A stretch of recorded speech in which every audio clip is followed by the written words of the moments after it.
Estamos con el economista Juan José Obach. ¿Obach está bien dicho? Obach, ya. sí. Director ejecutivo de Horizontal Chile. ¿Cómo estás, Juan José? Muchas gracias por estar con nosotros. Bien, y tú, Carla, gracias por la invitación. Bien. Oye, bueno, vamos a hablar de... Ahora se le llama pacto tributario, ¿cierto? Este nuevo pacto tributario que se quiere lograr. Me gustaría preguntarte primero, como tu visión al respecto. La situación está compleja, ¿cierto? ¿Cómo se va a lograr este supuesto pacto? De todas maneras, bueno, vamos a tratar de hacer la conversa simple, porque los impuestos siempre es un tema complicado, la gente realmente muchas veces no entiende. Pero mira, para hacer las cosas simples, yo creo que es importante partir del diagnóstico, ¿ya? ¿Cuál es el diagnóstico hoy en día en Chile? Es que llevamos mucho tiempo discutiendo reformas tributarias sucesivas a medida que entra un gobierno nuevo. Entonces, viene un gobierno nuevo y dice, mira, yo tengo un programa, necesito hacer una reforma tributaria, y se vuelven a abrir todos los temas tributarios. 2 años, 4 años después, lo mismo. Y así nos hemos ido de reforma tributaria en reforma tributaria, y al cambiar las reglas del juego, lo que pasa es que la economía se afecta.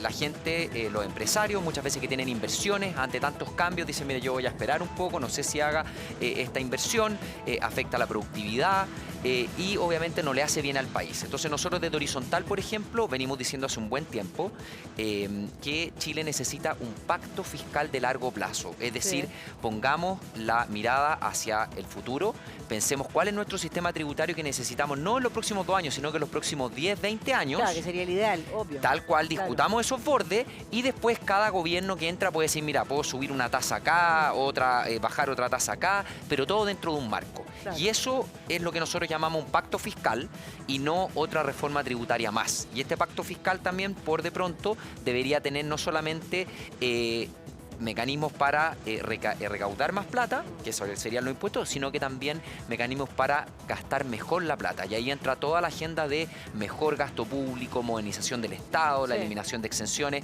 etcétera. Entonces, es un concepto más amplio, pero es importante, creo yo, que lo tengamos porque necesitamos mirar a largo plazo acá. Sí, ahora, Juan José, es un tema súper evidente igualmente. Yo creo que con todo lo que hemos vivido, la situación económica, la inflación, etcétera, etcétera, como que ya el chileno también entiende un poco que es importante la inversión, es importante, como que ya tenemos una lectura de la economía, pese a que sabemos nada de finanzas, que nunca se nos enseña eso, que es importantísimo, ¿cierto?, tener alguna claridad al respecto. Pero, ¿en qué sentido, por ejemplo, por qué se está tan en contra a veces de subir los impuestos a los grandes empresarios, ¿cierto?, a las grandes fortunas?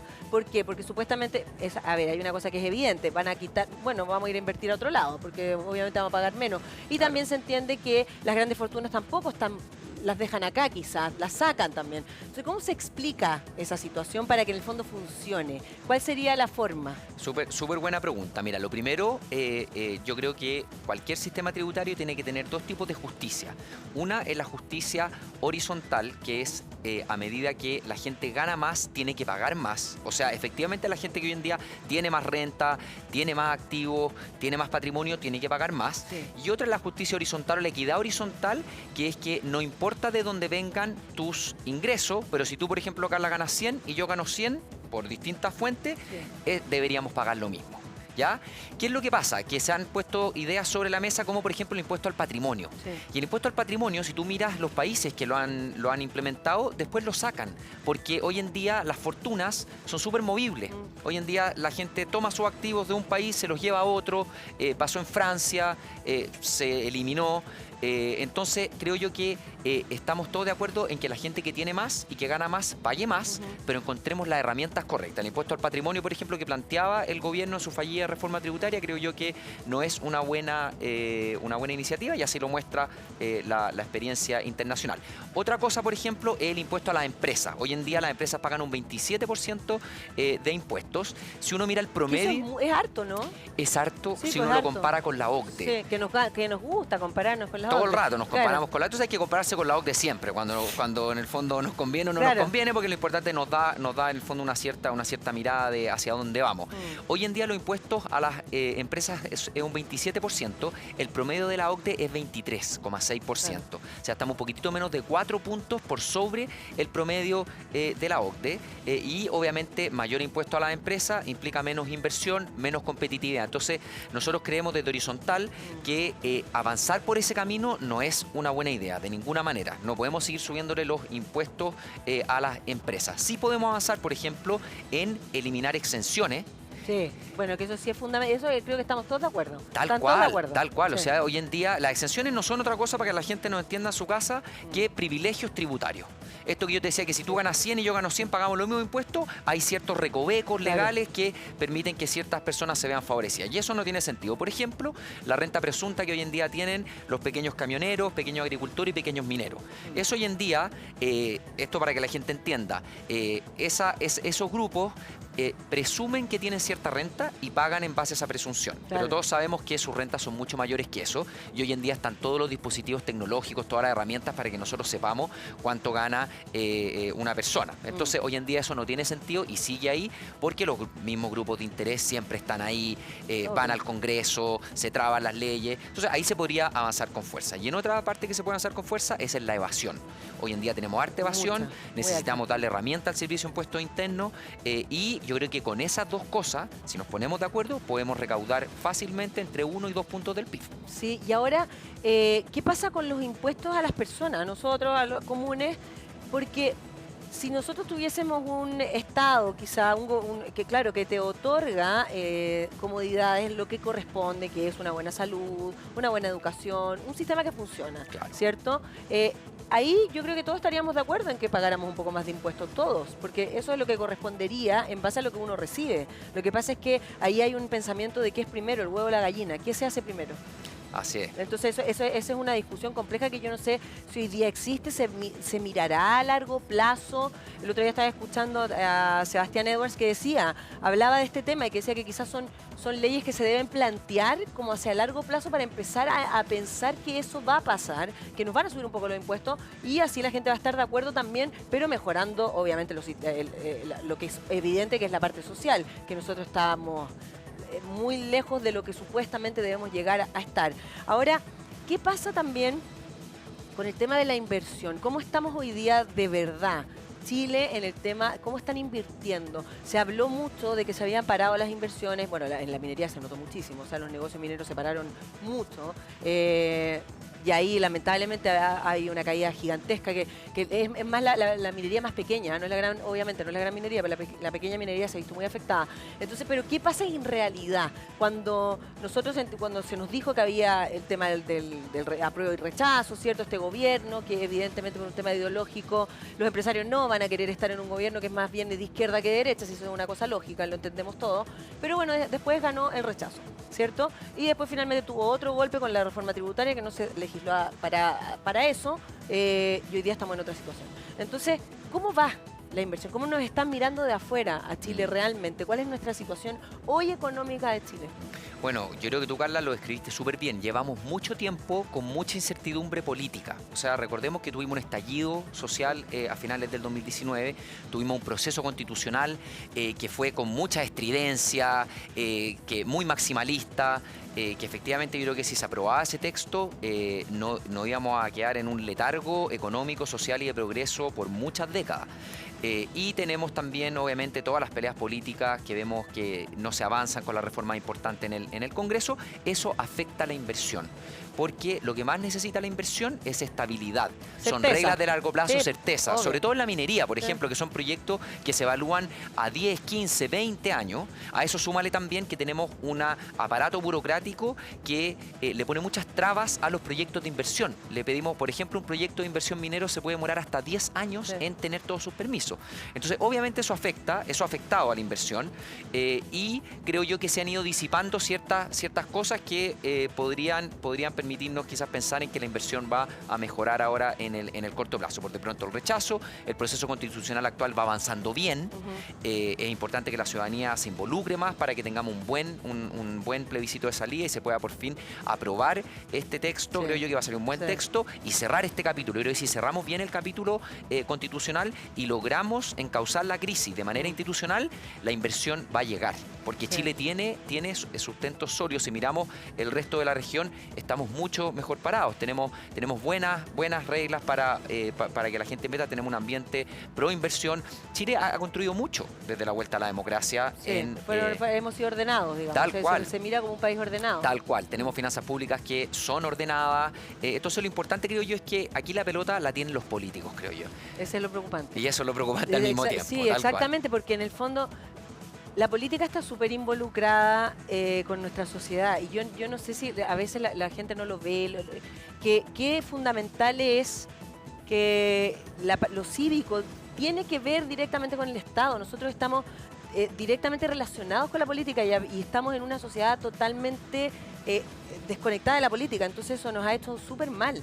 Y al hacernos y al tener estas imágenes tan... lo que estamos viviendo hoy día, ¿cierto? La corrupción se ha vivido siempre, la corrupción lo sabemos y siempre ha estado. Lo que pasa es que quizás, lamentablemente, y es lo que se dice hoy día se ve más, porque se hace más investigación, quizás, etcétera. Pero eso ya es grave porque... ¿Por qué te lo planteo? Porque tiene mucho que ver con la parte económica de cómo nos ven también. Y cómo se vive desde lo social, nuestra política y nuestra economía. Si nosotros estamos no creyendo en las personas que nos están supuestamente conduciendo el país, es muy complejo tener una tranquilidad y que el país avance hacia un camino tranquilo, ¿cierto? Por lo tanto, ver a Marcel también, al ministro Marcel, que recuerdo que cuando nosotros nos sentíamos bien como tranquilos con el ministro Marcel cuando se fue nombrado, ¿cierto? Pero políticamente, al parecer, tiene pocas habilidades blandas en lo político. Entonces, uno dice, bueno, ¿estamos bien o no estamos tan bien? ¿Se están haciendo las conversaciones importantes afuera de nuestro país con las cosas que tenemos o no? ¿Qué va a pasar con la minería? ¿Qué está pasando con el litio finalmente? ¿Qué pasa con el cobre? El cobre tantos años, situaciones que... ¿Cómo hemos perdido plata con el cobre? Con un muy mal negocio que se hizo y que se hizo hace muchos años atrás, del 2009, antes con Eizaguirre. Son muchas las historias que tenemos. Entonces, ¿se están haciendo cargo de esas cosas realmente? De lo que Chile es como país y las cosas buenas que tenemos como Chile, digamos, económicamente hablando, ¿cierto? Lo rico que somos en minerales, en ciertas cosas. Bueno, o sea, yo creo que aquí efectivamente el gobierno ha presentado una serie de reformas, una serie de iniciativas que a mi parecer no van en la dirección correcta y no se hacen cargo de lo que tú dices. Déjame ponerte, por ejemplo, el caso de la minería. La minería en Chile ha crecido porque tenemos un ambiente regulatorio que funciona bien, tenemos concesiones mineras que están establecidas en la Constitución, que le entregan certeza jurídica a los inversionistas de que ellos pueden explotar ese recurso, aun cuando, obviamente sabemos que todos los recursos mineros son un bien de uso público. Sí. Pero el Estado te entrega una concesión y esa concesión está resguardada en el fondo en la Constitución. Y así se ha logrado tener una buena minería por una empresa estatal como Codelco, que tiene sus problemas, pero igual tiene una producción súper importante, y actores súper importantes extranjeros como por ejemplo BHP. ¿Por qué no replicamos eso en el litio? Por ejemplo, el litio hoy en día es un mineral que no es concesible, pero por una lógica antigua de Guerra Fría, porque el litio se usaba para aplicaciones nucleares. Esto viene de un decreto del año 1979. Hoy en día no tiene ninguna razón de ser, no tiene ninguna justificación económica ni social que el litio sea definido como un material estratégico y que no se pueda concesionar. ¿Qué hace el gobierno? Mantiene el carácter estratégico del litio en vez de abrirlo. Claro. Cuando hoy en día, por ejemplo, tenemos una revolución de la electromovilidad en todo el mundo que necesita litio y necesita cobre. Pero nosotros estamos tarde con el litio, la realidad. Así es. O sea, porque no creo que vayamos nosotros a hacer autos eléctricos, digamos. Eso ya, de hecho, eso ya está. Entonces nos están mirando como ustedes están tarde. Y de hecho, Elon Musk ha dicho cosas, ¿cierto?, con respecto al litio. Y uno dice, bueno, algo sabrá este tipo, ¿no? Pero ¿en qué podríamos nosotros usar el litio? ¿Tiene que ver también con la energía? ¿Puede ser con la energía? ¿En qué? El litio es un elemento básico para las baterías, para la batería, pero ahora es súper importante lo que tú mencionas, porque hay gente que es un poco voluntarista y dice, no, mira, nosotros ahora tenemos que hacer las baterías, hasta incluso tenemos que fabricar los autos acá. El litio es un componente muy, muy menor de una batería. Es como menos del 10% de todos los componentes de una batería es el litio. Entonces, lo que nosotros tenemos que hacer, obviamente, es explotar el litio de manera eficiente, entregar harto litio y obviamente podemos generar capacidad en el Estado para que se generen nuevas tecnologías, por ejemplo, para ver cómo podemos extraer ese litio de manera más eficiente y que sea amigable con el medio ambiente. Por ejemplo, podemos ver qué tipo de aplicaciones podemos ir avanzando en esa escala en el fondo, en esa agregación de valor, pero de aquí pensar a que vamos a construir baterías, creo yo que es saltarse muchos pueblos. Pero seguimos estancados en discusiones ideológicas y no avanzamos. Déjame darte un ejemplo, Carla. Nosotros el año 2014 éramos el principal productor de litio del mundo. Y después venía abajito Australia. Australia liberalizó el litio, entregó certeza jurídica. Hoy en día hay 9 empresas explotando litio, 6 australianas y 3 extranjeras, ninguna pública. Y nosotros nos quedamos estancados. ¿Qué pasa? Hoy en día Australia duplica nuestra producción y ellos explotan el litio de una manera menos amigable con el medio ambiente y que requiere más energía, porque ellos tienen litio de roca, nosotros tenemos litio en los salares. Entonces, este es el mejor ejemplo de que estamos un poco como dormidos, Carla, estamos aletargados, en vez de subirnos a esta revolución de la electromovilidad, en vez de poder allegar más recursos para el Estado, obviamente. O sea, si vendemos más litio afuera, gran parte de esa plata se la va a quedar el Estado. Imagínate tú los contratos que negoció Eduardo Buitrán en el gobierno de la presidenta Bachelet, en el segundo gobierno, que hoy en día le permitieron al fisco el año pasado a llegar más de 5.000 millones. Entonces estamos lentos y creo yo que el gobierno no está generando buenas políticas públicas, buenas reformas para que podamos aprovechar todo el potencial que tenemos. Pero sigue siendo un tema ideológico los topes que existen. Mi impresión es que sí. Mi impresión es que es ideológico, porque por ejemplo, en el litio el gobierno está diciendo, no, mira, el Estado va a participar, pero va a tener la mayoría, o sea, va a tener el control de los proyectos que se hagan. Y eso es algo 100% ideológico. El Estado no sabe explotar litio. De hecho no sabe Codelco, no sabe NAMI. Bueno, de hecho la ministra de Minería, recuerdo cuando habló posterior a que el presidente Boric diera esta información, cierto, que querían nacionalizar el litio, el domingo fue invitada a un programa y ella dijo que dejó claro que no sabíamos nada del litio, pero que igualmente teníamos que entrar al negocio. Entonces como que tú dices, ¿cómo? ¿Pero cómo es posible que la ministra diga una cosa así? Entonces, si no sabemos, es evidente que no, y tampoco está la plata ni para explotar ni para explorar la minería. Eso, o sea, son proyectos demasiado grandes. Entonces, en ese sentido, el camino sobre el litio, igualmente después de esto que el presidente Boric da a conocer estas intenciones, ¿quedaron en intenciones o eso va a pasar finalmente? No, va a pasar, pero ahora...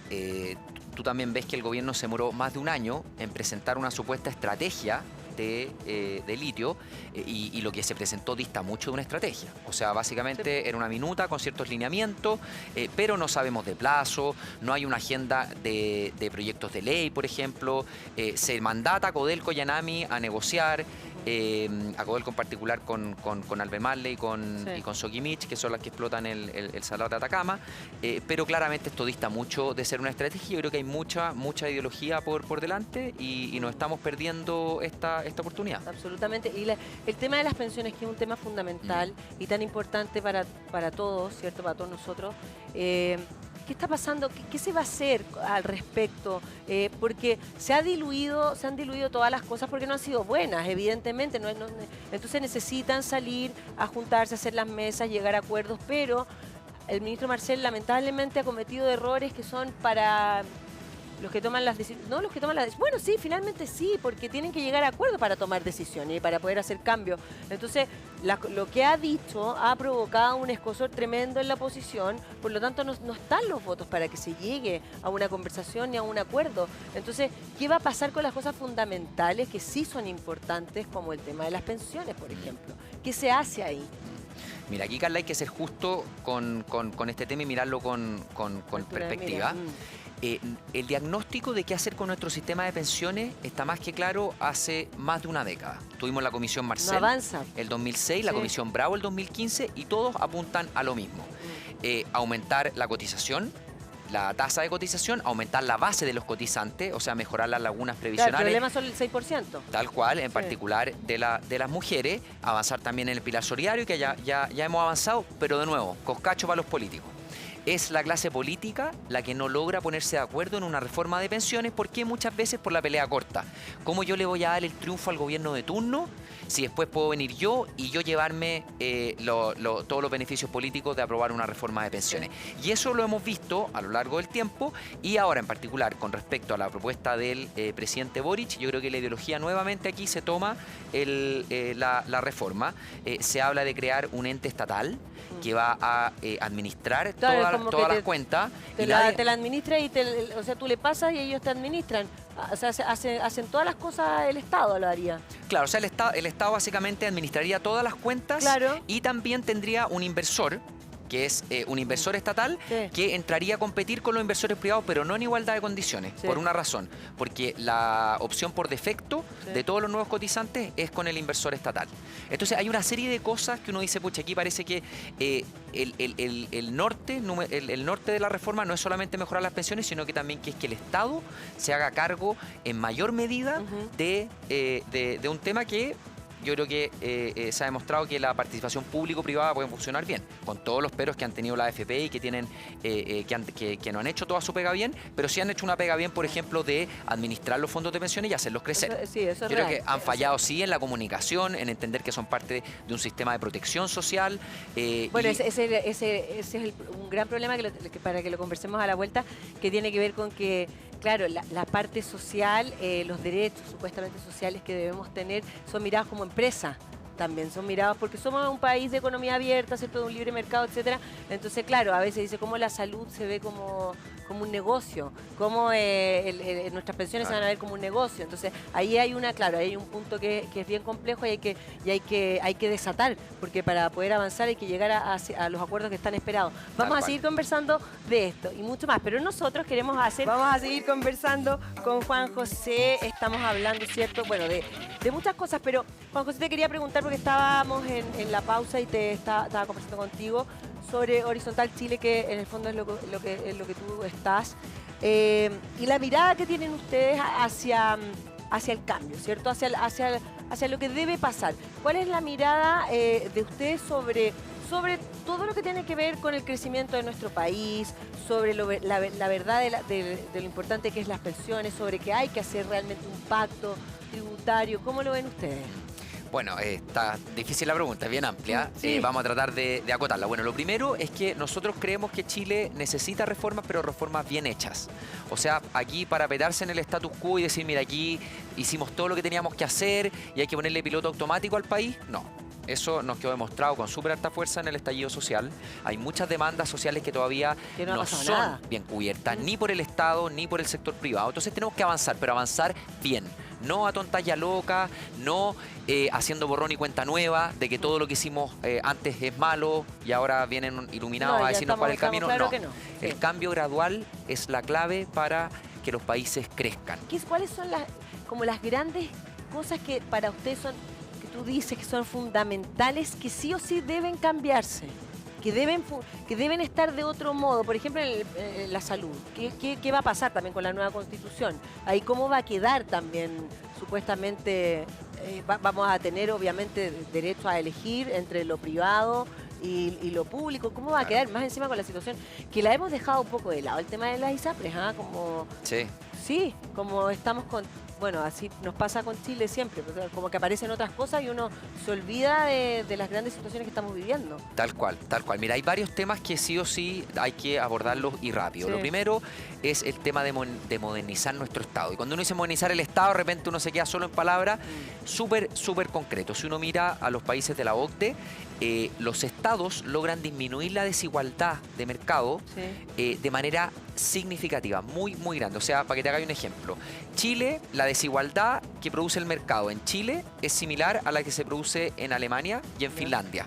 Sí. Una vez que entra el Estado, es decir, cuando cobra impuestos y paga subsidios, estos países disminuyen su desigualdad medio, como en el índice de Gini, como 20 puntos, para que tengan una idea. Nosotros, 4. O sea, 5 veces menos. Increíble. O sea, nuestro Estado hace una muy mala labor reduciendo la desigualdad. Y esto ha sido siempre. Siempre. Esto ha sido Claro, siempre. Los estados, por ejemplo, de la OCDE privilegian las transferencias monetarias. Nosotros tenemos 700 programas sociales. 700, imagínate. Y ahora, Todos desconectados unos con otros, que cada uno por sí responde a un problema que es muy válido en sí, pero no tenemos una política social coordinada en base a transferencias monetarias que de verdad ayuda a la gente a tener al final más ingreso disponible al final del mes, que es lo que interesa. Eso es lo primero. Segundo, educación. Yo creo en educación, y nosotros lo hemos dicho con fuerza, la pandemia solo vino a aumentar las brechas que genera nuestro sistema, y esto de verdad es un verdadero terremoto educacional. O sea, aquí estamos, hay millones de niños que están hipotecando su futuro porque los aprendizajes que perdimos por el cierre excesivo de escuelas es gigante. Sí. Y esto es un problema que venía de antes, porque tenemos un mal sistema de educación que no logra entregar los conocimientos básicos para que la gente se desenvuelva bien en su trabajo. Y estamos también tarde con el sistema educacional porque es como antiguo. Así es. Y hay un problema político también, porque las cosas que tú hagas hoy van a dar réditos en una década, 2 décadas, y por eso muchas veces también los políticos no se logran poner de acuerdo. Yo te diría que esos son temas fundamentales. El tema de salud también es súper importante.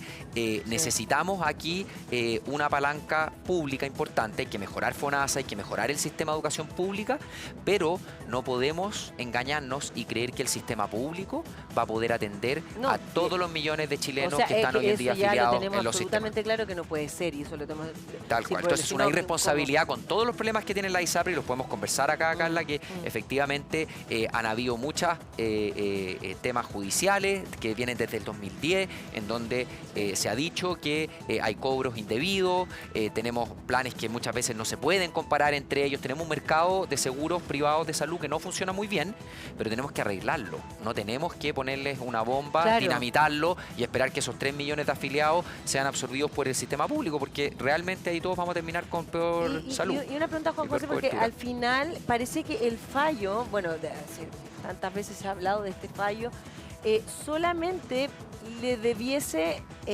pagar a las personas que demandaron, que hicieron su demanda, y en ese caso eran 6. Eran solo 6. ¿Eso es así realmente? Porque ya he visto, pero ya millones de estudios y de cosas y abogados, y que uno dice que tiene la verdad, el otro no, al otro día tiene más la verdad que el anterior. Entonces, bueno, ¿qué va a pasar con eso finalmente? Porque es obvio que lo que se necesita es la gente, las personas que han sido abusadas, que todos fuimos muy abusados por la ISAPRE, y lo sabíamos, siempre lo supimos, que era totalmente un abuso los cobros que nos hacían, cómo nos subían los planes a las mujeres cuando somos mamás, etcétera, etcétera, etcétera.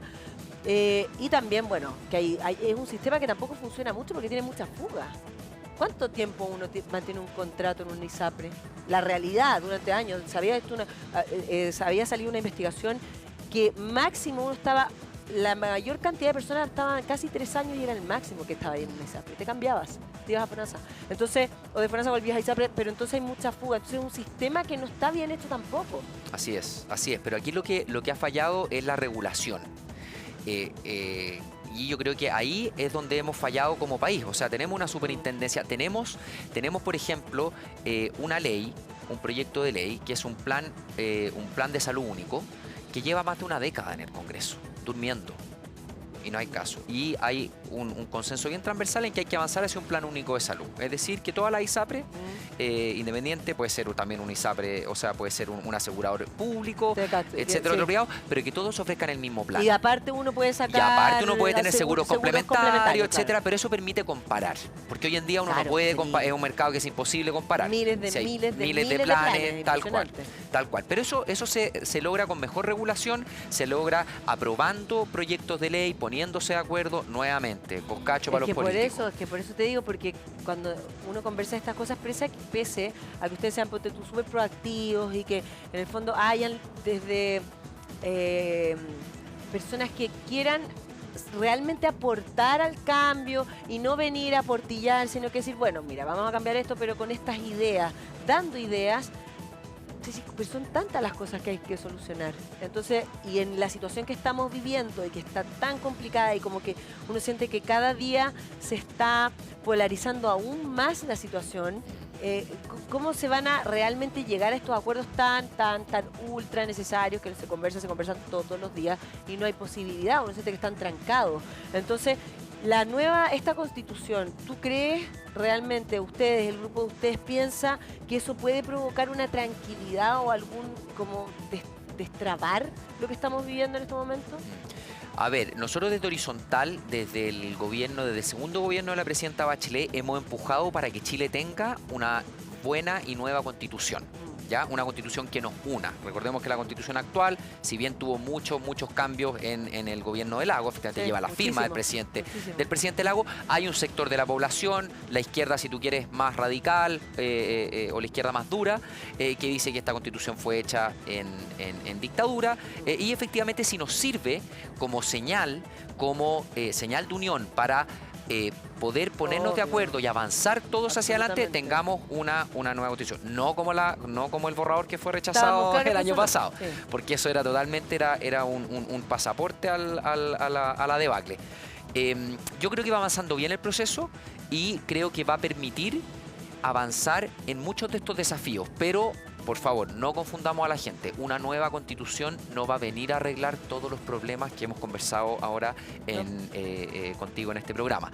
Hay muchos de estos desafíos son desafíos que necesitan buenos proyectos de ley, que necesitan buena gestión del Estado.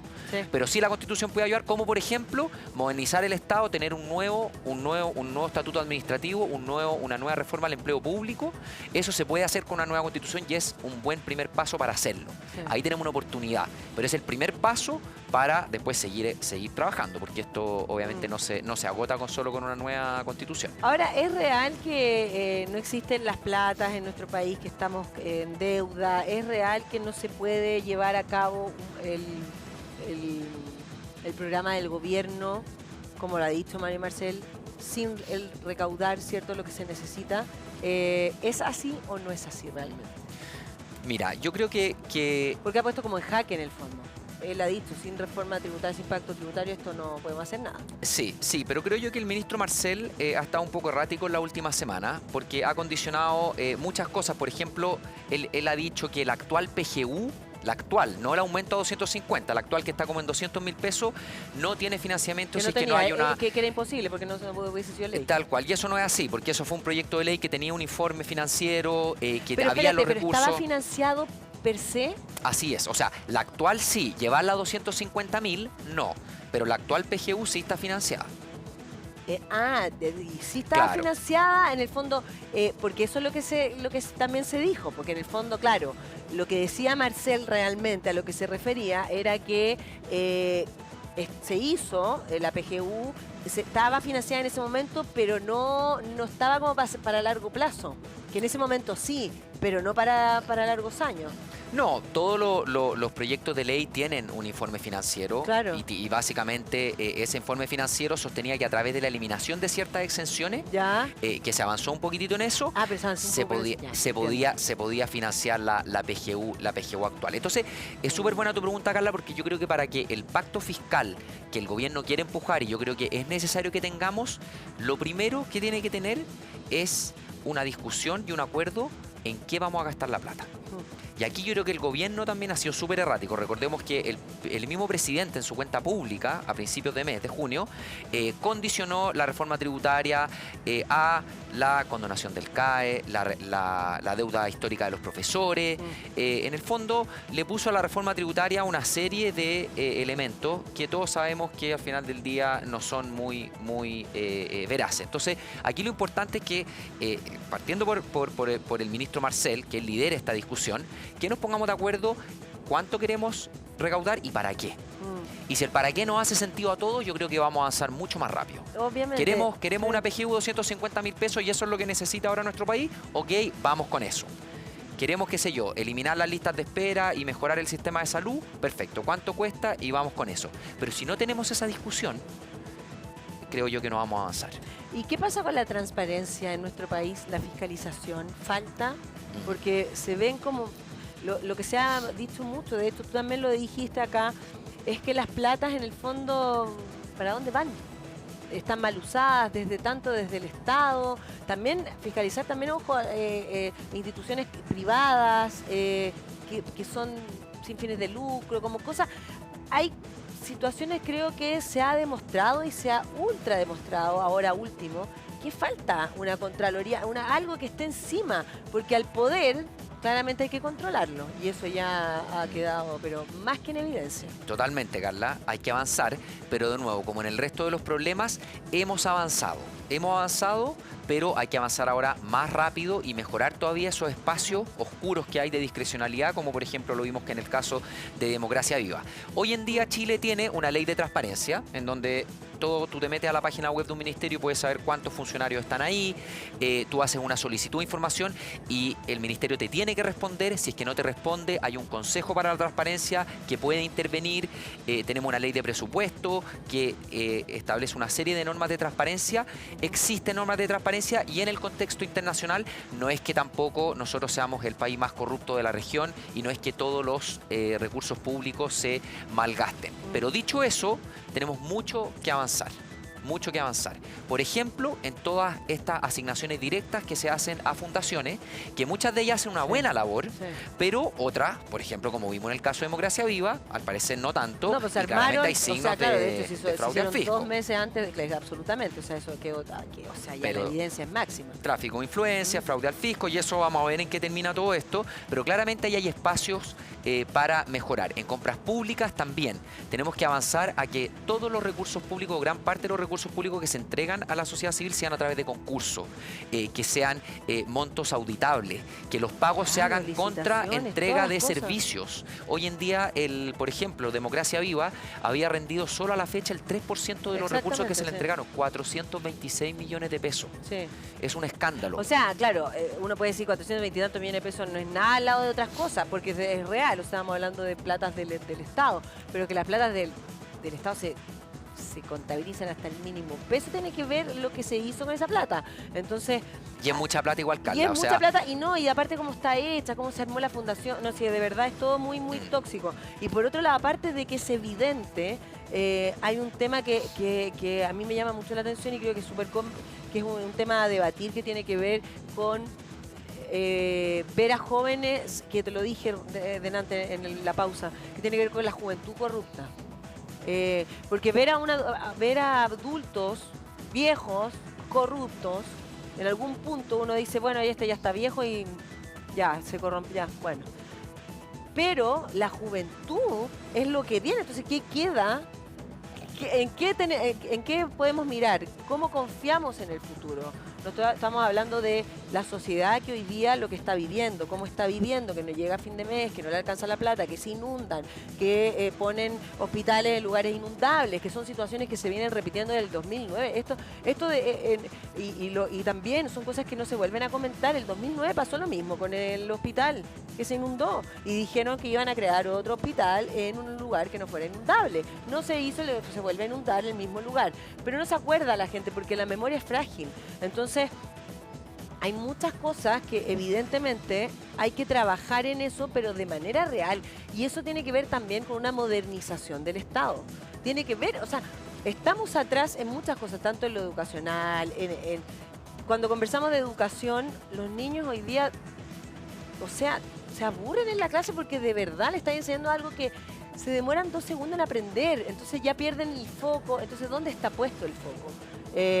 Y te lo digo porque para conversarlo acá, tú eres súper joven también y la gente, hay una línea de los emprendedores, ¿cierto? De los unicornios, del mundo que va por otro camino, que no va por el camino de la política, ni que no les interesa nada de eso, porque ellos van creciendo por otro camino. Y ese camino creo que sería súper interesante que se uniera y que le pusieran importancia, porque la juventud tampoco hay que mirarla mal, sino que la juventud es súper sana cuando se une con todas las ideas que tiene y las canas que tiene obviamente la gente madura y ya que ha pasado por todo. Entonces creo que en ese sentido, si seguimos así, no se va a encontrar ese camino, por lo menos a nivel político, que importa tanto para la economía. Y una economía sana tiene que ver con gente sana también. Total. Entonces, es como la mirada más blanda que se le debe dar, creo yo, a nuestra sociedad. Y en ese sentido ustedes también tienen el enfoque ahí como en la mirada más de las habilidades blandas, me refiero, como a la parte, cuánto hay que inyectarle de inteligencia, de innovación, de tecnología a la economía para que avance.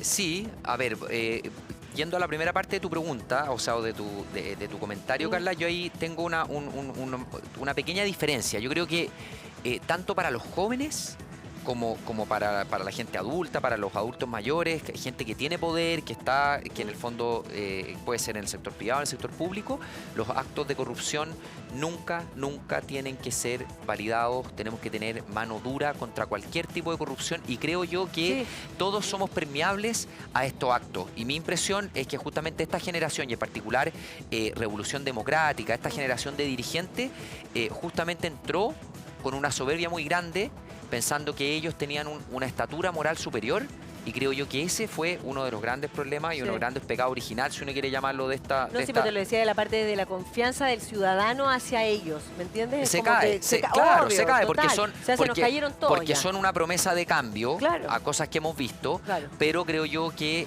aquí hay que ser súper humilde y entender que todos somos personas con nuestros propios valores morales sujetos a ciertas reglas. Y esa es la regla y en los incentivos donde tenemos que ser implacables, creo yo. Y aquí, como bien tú dijiste, el Estado falló, tenemos mucho que avanzar en esto. Y obviamente eso genera, por ejemplo, hemos visto que hay mucha gente, en particular joven, que se siente desafectada del mundo político, que sigue sus propios caminos, no se involucra mucho, pero creo yo que eso al final nos hace mal como sociedad, porque todos tenemos que entender que somos todos parte de una misma sociedad y que si al sector... Tiene que funcionar así. Tal cual, si al sector público le va bien y tenemos un Estado moderno, imagínate un Estado que sea, en vez de ponerle trabas a los emprendedores, sea un Estado que los apoye. Por ejemplo, a mí me tocó ver mucho los proyectos de inversión cuando estuve trabajando en el gobierno y fuimos a ver el caso de Canadá. Y el caso de Canadá era bien emblemático porque cuando viene un empresario y quiere hacer un proyecto de inversión grande, el mismo Estado te dice, mira, no te pongas acá porque aquí hay una comunidad ancestral que hace un uso de la tierra por sus tradiciones, no te pongas acá porque hay un humedal, hay un sector ecológicamente que es frágil, veamos juntos dónde ponemos el proyecto. O sea, imagínate que nosotros tuviéramos eso en Chile, quizás no hubiéramos tenido el problema de Dominga. Claro. Quizás. Porque el mismo Estado le hubiera dicho, mire, no se ponga acá. Bueno, Dominga también tiene otros ribetes políticos, quizás no el mejor ejemplo, pero aquí siempre el Estado es una barrera al emprendedor. Imagínate las empresas grandes que tienen la plata para pagar abogados, para poder enfrentarse a esto. Muchas veces los chicos, alguien que se quiere poner con un restaurante, ¿cuántos problemas tiene con el Ministerio de Salud que le dice, no, cámbiame esto acá, después vuelve, no, cámbiamelo allá, todas las patentes que tiene que sacar, muy burocráticas, que está bien que existan esos permisos, pero el Estado no funciona como un apoyo a los emprendedores hoy en día, funciona como una traba. Yo creo que esa mentalidad hay que cambiarla. Y el tema de la frase como del Estado más presente, un Estado un poco más grande, ¿por qué provoca conflicto? ¿Por qué provoca tanto conflicto? Sí, estamos de acuerdo en que sí es importante que el Estado sea más presente y más grande. Yo creo, Carla, que acá cuando entramos a la discusión de si necesitamos un Estado más grande, más chico, nos quedamos trancados. Yo creo que lo importante acá es que hay que cambiar la discusión, el eje de la discusión y hablar de un mejor Estado. Funciona cuando la ministra vocera ayer creo que dijo que si es que en el fondo condicionó la labor del Estado en la actual crisis por las lluvias, por los temporales, a que necesitábamos más recursos. Yo creo que eso es un graso error. O sea, yo te aseguro, si tuviéramos más recursos ahora, tendríamos el mismo problema del que ha tenido el Estado de manera histórica, por ejemplo, para hacerse cargo de crisis. Lo que necesitamos es un mejor Estado. Necesitamos un Estado más eficiente, que no tolere casos de corrupción. Necesitamos un Estado que trabaje con la sociedad civil, con las fundaciones, que trabaje porque no se las puede. El Estado no puede hacer absolutamente todo. Así lo demuestra la experiencia nacional, así lo demuestra la experiencia internacional. Pero para eso necesitamos políticos que tengan altura de mira y no traten de quedarse con el bono de corto plazo, con la ganancia chica de corto plazo, diciendo, mira, ven que necesitábamos un Estado más chico, por ejemplo, como lo dice la derecha más dura, de decir, ven que no necesitamos una forma tributaria. Lamentablemente la extrema izquierda y la extrema derecha son personajes que no conversan, que no, o sea, solamente son sus ideas y ya desde ahí es medio complicado porque no salen de su visión y de su parada, entonces no van a entrar a una conversación. Pero para cerrar la entrevista, Juan José, te quiero preguntar, ¿qué va a pasar? ¿Cuál es la idea de ustedes? ¿Qué va a pasar finalmente con este pacto? Con este pacto tributario. ¿Va a salir? ¿Va a dar luz o no? Bueno, es complicado.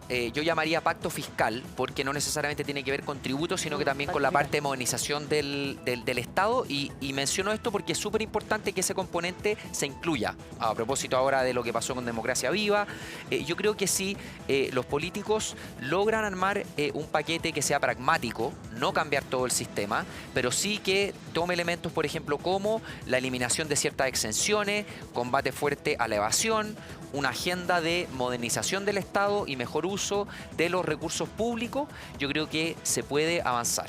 Y ojalá se avance, pero para eso necesitamos que los políticos tengan altura de mira y necesitamos ser pragmáticos y que también las ideologías queden un poquitito de lado y podamos avanzar, porque si no avanzamos, creo yo, al final los más perjudicados son las personas. Sí, pues son las personas, así Tal es. cual. Juan José, te queremos agradecer por estar con nosotros este día acá en Emprendidos. Gracias a ti, Carla. Gracias.